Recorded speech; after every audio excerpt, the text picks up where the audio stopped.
네, 반갑습니다. 루트 컴뱃 시스템 수석 지도사범 김대용 원장입니다. 이번 영상은 제가 체포술, 경찰 체포술 관련해서 시리즈로 1, 2, 3편 올려드린다고 예고했잖아요. 그래서 이제 1편을 올려드렸어요. 그래서 체포술의 개념 정의는 무엇이고, 체포술의 개념 정의 하에서 어떤 식으로 이제 진행이 돼야 되는지, 그래서 체포술에 있어서 가장 메인이 돼야 되는 건 뭐냐 했을 때, 제가 이제 스파링 경험칙이 전제 조건으로 깔리고 체포술의 진행 과정에 있어서 유효 전술적인 움직임이나 전략적 사고방식이 반영되어야 된다고 말씀드렸어요. 근데 지금 현재 체포술의 가장 큰 문제점은 뭐 전술적으로나 전략적으로나 연구하시고 참여하시는 선생님들은 많은데, 기본 전제 조건인 스파링 경험칙에 대한 이해도나 경험칙이 없다는 게 가장 큰 문제점이라는 걸 지적을 해드렸어요. 그러면 이런 분도 있어요. 제가 이제 아까 그 관련된 분야 전문가분하고 이제 통화하면서 이제 나는 스파링 경험치 전혀 없는데 경찰 체포술만 가지고 누굴 제압했다. 예. 그거는 그걸 우리가 일반화의 오류라고 하죠. 경찰 여러분들 경찰직들 경찰 시험 칠 때 6개월 만에 단기 합격한 사례 이거를 학원에 막 홍보를 해요. 있긴 있어. 겐토가 폭발한 거죠. 근데 그 사람을 일반적인 케이스로 분류하면 돼요, 안 돼요? 안 돼요. 그는 진짜 운이 좋았던 거예요. 겐토가 폭발한 거지, 시험장에 가서. 근데 보편적인 수험생들을 6개월 완성 과정으로 넣어버리면 그 학원은 망하는 거예요. 장수생들이 속출해요. 제가 고시학원과 쪽에 교육 프로그램 관련해서 자문을 받을 때 그게 제일 황당한 부분이 그거였어요. 이제 마케팅상 단기 합격 사례를 소개해야 되니까 6개월 만에 단기 합격. 마케팅에 넣었어. 그리고 6개월 과정으로 만들어. 근데 일반적인 수험생들 넣어보니까 결과가 도출이 안 되는 거예요. 당연하죠. 그거는 진짜 운이 좋아서 겐토가 폭발한 거를 일반화 시켜버리니까 일반화 오류가 발생하는 거죠. 지금 방금 말씀드린 것도 그거예요. 나는 중경에 배울 때 삼단봉이랑 체포술 하나 배웠는데 평소에 운동도 안 하고 그 연습도 안 했는데 내가 되던데 그래서 제압했는데, 그게 이제 그럴 수도 있죠. 그 사람이 신체 능력이 좋았거나 뭐 판단 능력이 좋았거나 아니면 진짜 요행이 착착착 떨어졌거나. 근데 그건 요행이죠, 요행. 그건 일반화의 오류를. 그거를 보편화시키면 안 돼요. 교육 프로그램을 만들 때는 보편적인 평균치에서 어떻게 교육이 진행될 것인지, 그리고 어떤 결과값을 도출할 것인지를 주안점을 잡아야지, 그 특이한 케이스를 보편화시키면 안 된다는 거죠. 됐죠? 이번 편이 2편이고, 사실은 이걸 저번에 촬영을 했다가 엄청나게 고민하다가 내렸어요. 왜냐하면 제가 이제 이쪽 분야를 연구하시는 선생님들 제가 얘기를 들어보면 다들 울분을 토하세요.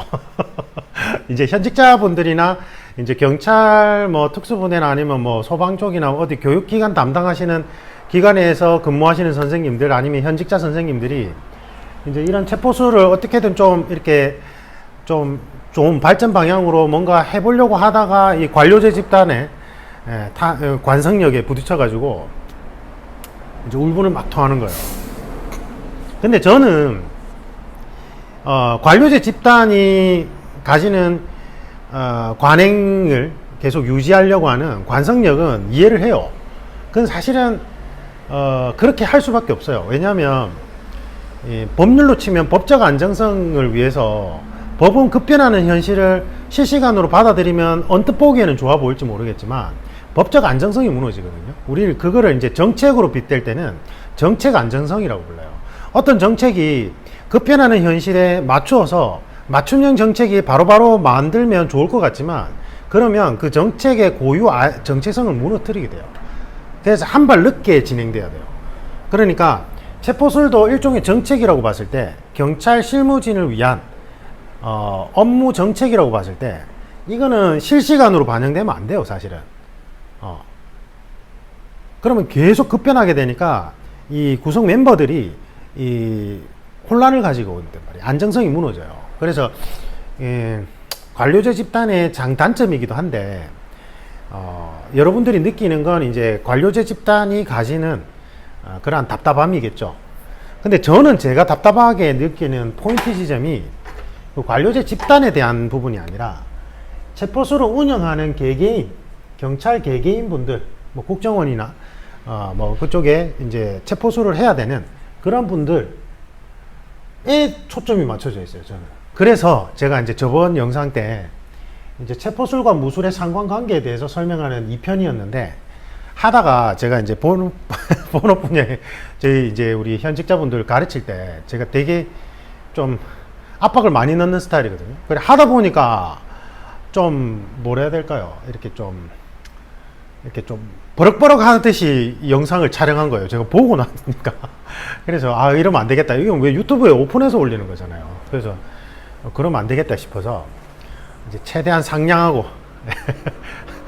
그렇게 이제 설명드리려고 다시 재촬영하고 있습니다. 재촬영하고 있고, 사실 지금 너무 바빠가지고 이거를 할까 말까 계속 고민했는데, 그 1편 나가고 나서 이제 체포술 개선에 대해서 이제 실질적으로 액션을 취했던 우리 현직자 선생님들이나 아니면 관련 교육기관에 종사하시는 선생님들이 너무 속이 후련하다. 빨리 2편, 3편도 보고 싶다라고 이제 다양한 루트에서 연락이 오셨어요. 그래서 고민을 하다가 올려드린 게 좋을 것 같아서 다시 재촬영합니다. 재촬영하는 거고. 자, 2편은 이제 체포술과 무술의 상관관계에 대해서 설명을 드리는 거예요. 이게 이제 화두가 되는데, 자, 체포술과 무술이 어떤 관련성이 있느냐? 그러면 체포술의 무술 기법을 주로 할 것이냐? 아니면 전략적 사고에 의한 전술 행위를 주로 넣을 것이냐? 아니면 무술이란 건 또 어떤 무술을 말하는 거냐? 아니면 체포술과 별개로 현직자들에게 무술 교육이 주기적으로 반영돼야 되느냐? 뭐 여러 가지 소쟁점들이 많아요. 그래서 이제 이거를 먼저 짚어갈 건데, 우리가 어떤 A 개념과 B 개념의 상관관계를 이제 논의를 하려면 이제 각 개념의 정의가 먼저 선행돼야 되겠죠.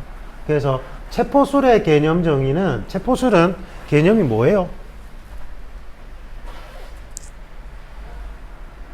상대방을 어떻게? 안전하게 제압이에요, 제압. 이거 엄청나게 힘든 거예요. 상대방을 안전하게 제압한다. 예를 들면 주짓수 같으면 주짓수 이제 퍼플이나 브라운 벨트가 주짓수 화이트 벨트 한 1, 2그랄들 가지고 놀죠. 진짜 가지고 놀아요. 그 정도 실력 격차가 나면 안전하게 제압이 가능해요.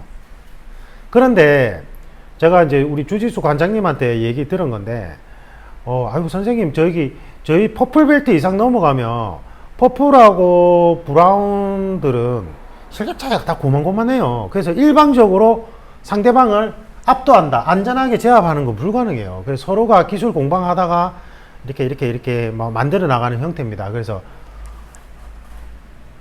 제가 뭘 말하고자 하는지 아시겠죠? 체포술은 일단은 상대방보다 압도적인 실력이나 인원수가 구비돼야 돼요. 그래서 제가 상대방을 안전하게 제압을 하려면 두 가지 선행 요소가 있다. 인원수. 범죄자 A를 안전하게 제압하기 위해서는 법 집행하는 분들이 적어도 5배수 이상은 돼야 된다. 이건 이제 현직자분들 얘기예요. 실제로 5배수, 최소 5배수라고 얘기하거든요. 한 명 제압하려면 5명이 필요하다는 거예요. 안전하게 제압하려면. 근데 그것도 아닌 게, 저번에 제가 이거 자꾸 사례로 말씀드려서 죄송한데, 그때 삼단봉을 든 경찰관 8명이 칼 든 한 명을 제압을 못해서 결국은 실탄을 발표할 수밖에 없었단 말이에요. 그 보세요. 8명인데도 한 명을 안전하게 제압하기 힘든 거예요. 흉기를 들고 있을 때는. 나도 3단봉을 들고 있지만 3단봉 스파링 경험치가 아예 없다 보니까 안 되는 거잖아요. 그러니까 어쨌든 인원수로 압도를 하든지, 아니면 인원수가 2대1이나 1대1 상황에서는 뭐가 압도적으로 있어야 된다? 아까 주짓수 사례처럼 실력이 압도적이어야 돼요. 압도적. 이때 말하는 실력은 뭐예요? 스파링 경험치예요. 스파링 경험치. 에이 선생님, 싸움과 무술 스파링은 다르잖아요. 뭐가 다른데요? 뭐가 달라요? 싸움할 때도 본질은 내가 주먹 날라오는 거 피해서 반격하거나 태클 들어오는 거 제압해서 내가 유술 기술을 꺾거나, 뭐가 달라요? 에이 싸움에서는 눈도 찌르고요, 돌멩이로 찍을 수도 있고요, 그 다음에 발로 고안 찰 수도 있잖아요. 맞죠? 근데 생각해 보세요. 눈 찌르는 게 엄청 힘들어요. 눈 한번 찔러 봤어요? 눈 잘못 찌르면 찌르는 사람 손가락이 골절돼요. 예, 여기가 우리가 신체 부위에서 뇌로 가까운 곳에 있는 장기일수록 반사가 빨라요. 근데 상대방의 눈을 찌른다는 건 지금 타겟팅 부위가 엄청 작은 거예요, 이게. 특히나 뇌 쪽에 가까운 기관이다 보니까 상대방이 본능적으로 더 빨리 피해요, 이런 데 비해서, 몸통에 비해서. 근데 거기를 타겟팅 이렇게 작은 부위를 내가 정교하게 찌르려면 내가 상대방 얼굴에 주먹을 갖다 댈 줄 알아야 돼요. 그러면 뭐예요? 상대방 얼굴에 한 방 매길 줄 알아야 되잖아요. 속된 말로. 그러면 한 방 매기는 걸로 속실히 숙련자가 일반인보다 훨씬 더 잘하죠. 압도적이죠. 요즘에 뭐 유튜브에 보면은 종합격투기 하시는 선수나 선생님들, 양 감독이나 뭐 정찬선 선수나 이런 채널 보면 나오잖아요. 맞죠? 그러니까 기본적인 스파링 능력치가 갖춰져야, 그 전제 조건이에요, 전제 조건. 그리고 스파링 능력치가 갖춰진 상태에서 이제 눈 찌르거나 발 차는 거는 변칙 공격이니까 그거는 자기가 이제 적절하게 가미를 하는 거죠. 무슨 말인지 이해 가시죠? 네, 그래서 제가 그랬잖아요. 조폭들 중에 전국구 레벨은 대부분 다 엘리트 체육 출신자들이에요. 복싱, 유도, 레슬링 이런 사람들. 네.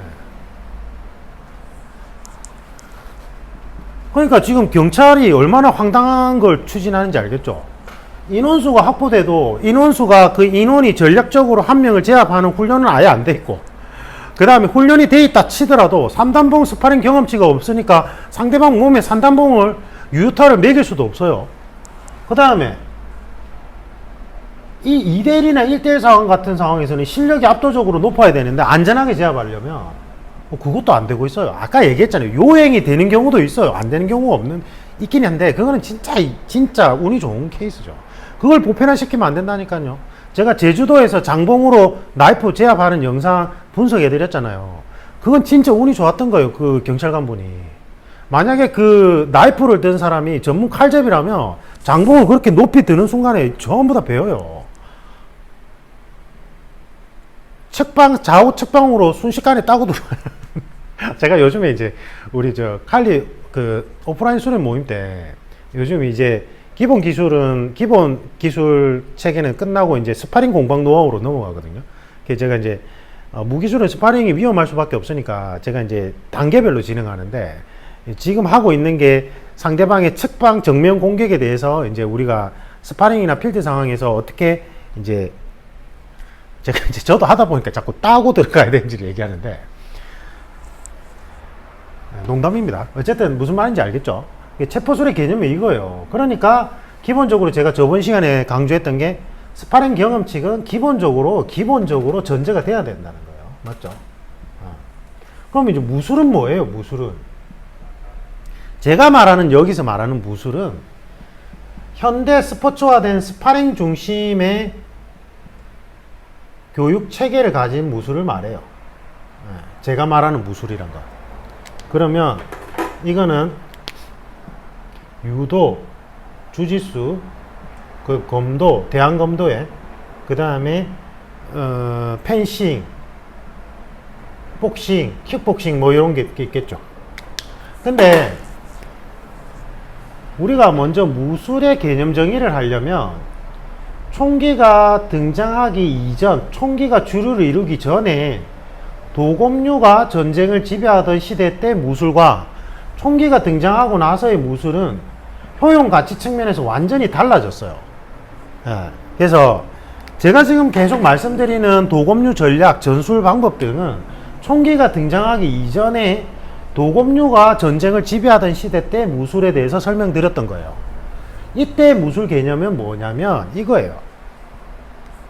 제가 이제 조금 이해하기 쉽게 제 예전에 검도 수련할 때 예를 들어드리면 대한검도에 이제 90년대 때 제가 이제 검도를 처음 막 수련할 때 저희 선생님이 최연소 유도 사범 출신 그 관장님이셨어요. 검도 관장님이었는데 저희는 그때 당시만 해도 지금과하고 조금 다르게 검도하다가 코동이 싸움할 때 테이크다운도 시켜버리고 그 다음에 넘어졌을 때는 한 번 죽도록 가격하는 거 허용하고 그 다음에 하다가 이제 주먹으로 때리고 발로 차버리고 하는 것도 간혹 가다가 넣었어요.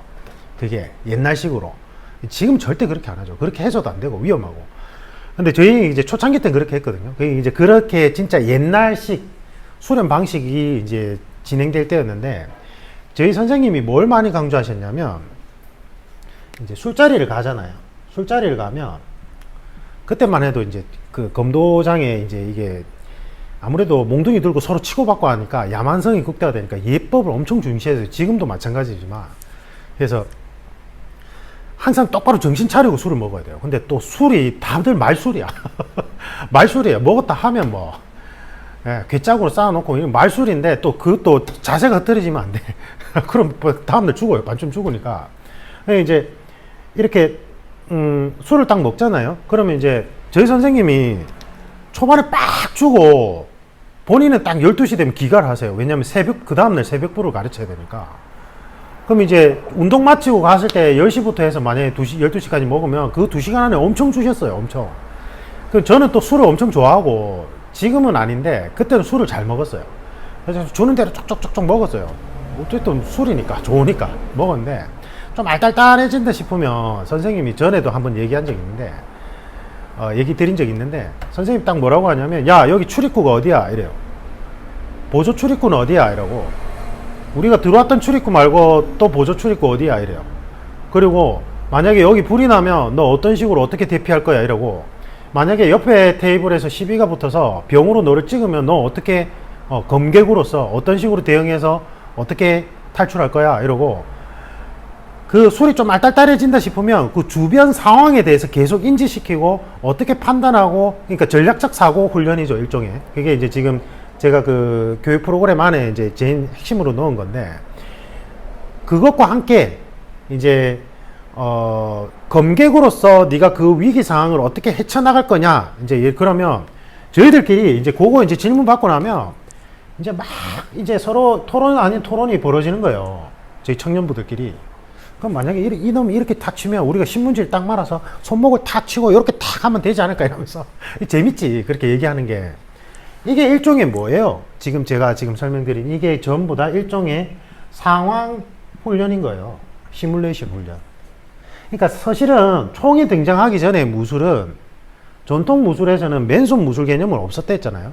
도금류 무술이에요. 그러니까 맨손 무술이란 거 없어요. 도금류가 없을 때 각 문파별로 맨손인 상황을 가정한 거지. 이제 총이 등장하고 스포츠화된 무술이, 현대 스포츠화된 무술이 등장하면서 맨손 무술 개념이 등장한 거예요, 사실은. 예. 근데 이 총기가 등장하기 전에 기본적인 전통 무술 개념 안에서는 이게 지금 전사 집단이잖아요. 무술가 집단이고. 그렇다 보니까 이제 본인들이 스파링 경험치를 끌어올릴 수 있는 이제 대련이라고 합시다. 스파링 대련. 이제 기술을 습득하고 나서 대련을 통해서 상대방에게 공격과 방어를 하는 스파링을 통해서 공방의 이치를 습득한 다음에 이제 선생이 제자를 저희 선생님처럼 외부로 데리고 다니는 거예요. 데리고 다니면서 그 상황마다 질문과 행동을 통해서 그 상황에 대한 훈련을 시킨 거예요. 모의 훈련을. 요거까지 이해가시죠? 자, 이게 현대 스포츠화 되면서 분리된 게 요 안에 대련과 대련 있죠? 이게 현대 스포츠화 된 거예요. 현대 스포츠화. 그래서 스파링 부분만 따로 빼서 발전시킨 현대 스포츠화 된 게 유도, 주짓수, 복싱, 대한검대, 검도, 펜싱 이런 거예요. 그 다음에 이제 요 다음 단계로 선생이 외부 상황을 데리고 다니면서 외부에서 이제 뭐 중국으로 치면 강호를 유람하는 거지. 강호를 유람하면서 내가 일어날 때 이러이러한 저러저러한 상황일 때 뭐 검객으로서 우리 유파 무술가로서 어떻게 대응할 것인지를 상황 설정을 한 훈련을 시켜주는 거예요. 자, 요게 지금 현대 분화된 형태가 크라브마가, 칼리는 근데 전통 무술이에요. 근데 이쪽에 좀 더 초점이 맞춰져 있다는 거예요. 스파링 이 중심이라기보다는 현대 스포츠화된, 근데 모던 칼리 쪽은 이제 현대 스포츠화된 형태도 많이 하니까 요건 좀 애매하고, 크라브마가, 그 다음에 뭐 합기도는 그 해당 기술 자체를 스파링으로 구현하기가 너무 기술이 난해요. 아이키도도 그렇고. 예. 기술은 너무 다 좋아요. 제가 고급 기술이랬잖아요. 고급 기술일수록 사실은 스파링에서 활용하기가 되게 힘들어요. 실력 차이가 많이 안 나면. 그러니까 이러한 종류의 무술들은 자, 기본적으로 단계를 지금 제가 판서가 A, B, C 단계로 했을 때 A 단계에서 B 단계 넘어가고 B 단계에서 C 단계로 넘어갈 때 지금 크라브마가, 합기도, 아이키도 이런 종류의 이제 합을 맞춘 형태의 무술은 C 단계를 중점적으로 훈련하는 거예요. 근데 이제 문제가 B 단계가 너무 소홀해지니까 한계점이 있는 거예요. 그 다음에 현대 스포츠화된 스파링 중심의 무술 체계, 유도, 주짓수, 복싱, 검도, 펜싱은 B 단계를 완전히 극대화하니까 C 단계가 빠져 있는 거예요. 여기까지 이해가시죠?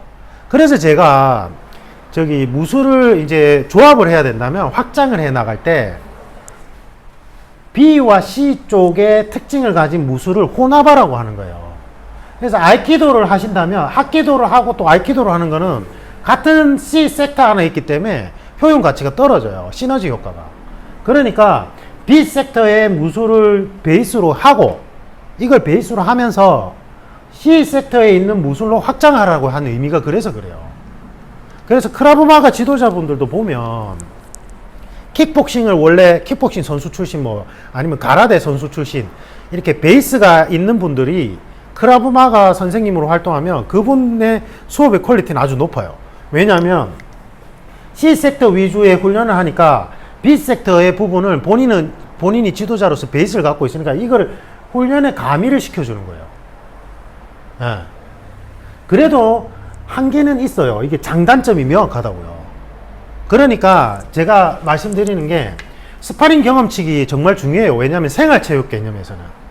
그래서 검도 같은 경우에는 주짓수보다 더 스파링, 풀스파링이 더 많이 하는 아예 풀스파링 훈련 체계를 했잖아요. 그러니까 대한검도에 검도 하시는 분들은 프로 선수만큼은 아니지만 스파링 경험치기 엄청 높아요.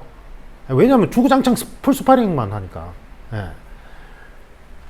그 다음에 이제 주짓수도 마찬가지죠. 주짓수도 일반인 분들도 벨트가 올라갈수록 스파링 경험치기 누적이 되면서 이제 실력이 아주 올라갈 수 있죠. 그러면 이러한 무술, 단일 무술을 이제 제가 개인적으로 생각할 때는 적어도 7년 내외를 먼저 한 다음에 이쪽 C 섹터의 무술로 확장을 해 들어가면 너무 좋다는 거죠. 그 다음에 이제 도검류 무술, 칼리 같은 이러한 무술들을 보조 프로그램으로 넣어주면 너무 좋다는 거예요.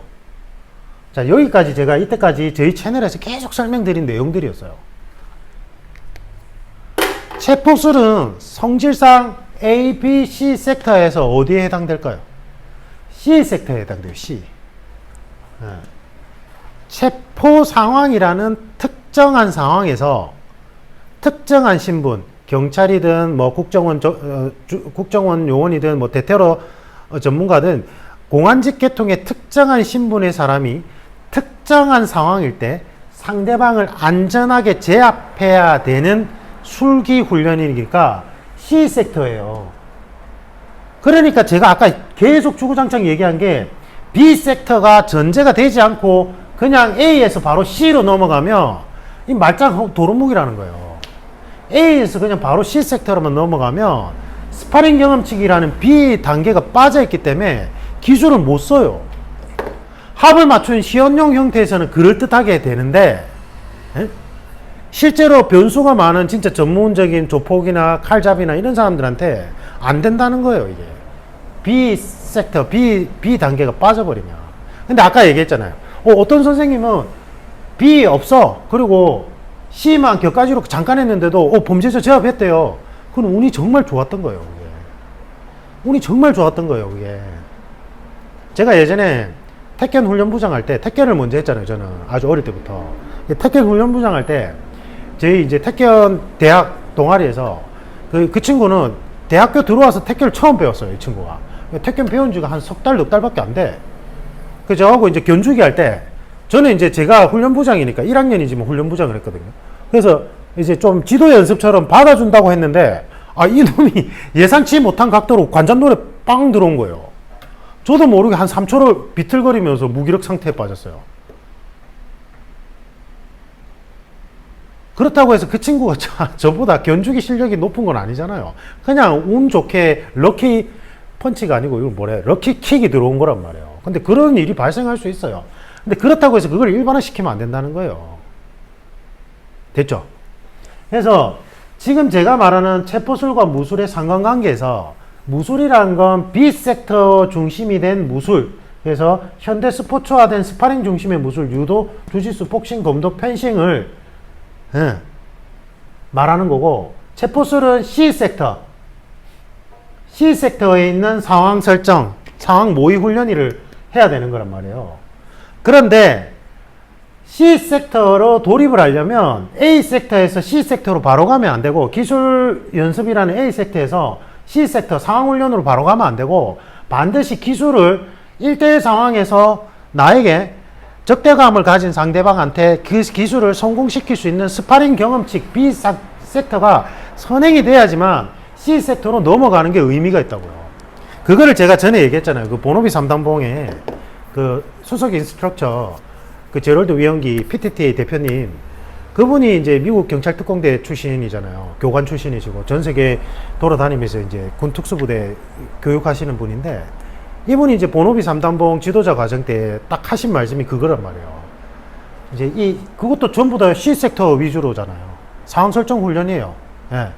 소위 말해서 시연용 합을 맞춘 형태란 말이에요. 그러면서 본인이 C 스파링 훈련을 할 수 있는 거를 약간 가미를 한 다음에 강조를 하는 게, 일단은 근데 이런 이 전술을 움직임 하기 전에 일단은 내가 갖다 댈 줄 알아야 된다. 그 말이 이게 B섹터를 해야 된다 이 말이에요. 그럼 이제 체포술과 무기술, B섹터 중심의 무기술의 상관관계는 나왔죠. 그러니까 당연히 뭘 해야 돼요.